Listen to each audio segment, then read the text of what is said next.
Kilo சிக்கனுக்கு நான் 2 spoon இஞ்சி பூண்டு பேஸ்ட் போட்டுக்கிறேன். கொஞ்சம் மஞ்சத்தூள், red chilli powder 2 spoon, 1 spoon மல்லித்தூள், சிறிதளவு சாட் மசாலா, இது தேவையான அளவு உப்பு போட்டு நல்லா பிசைஞ்சு வச்சிருங்க.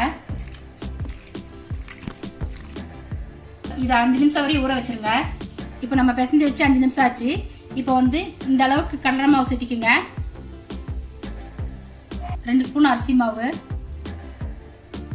பொடியை நறுக்கின 2 வெங்காயம், பாருங்க இந்த நீல வாக்குகளை அறுத்துக்குங்க. பொடியை நறுக்கின கொத்தமல்லி சேர்த்திக்குங்க.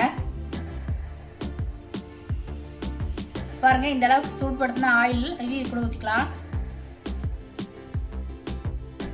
பாருங்க இப்போ நல்லா பிசைஞ்சுக்குங்க.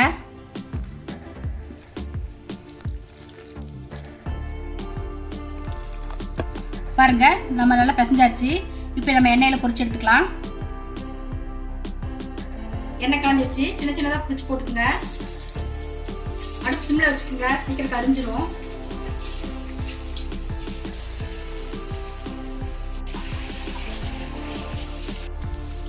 பாருங்க நல்லா பொரிஞ்சிருச்சு. இப்போ நம்ம எடுத்துக்கலாம்.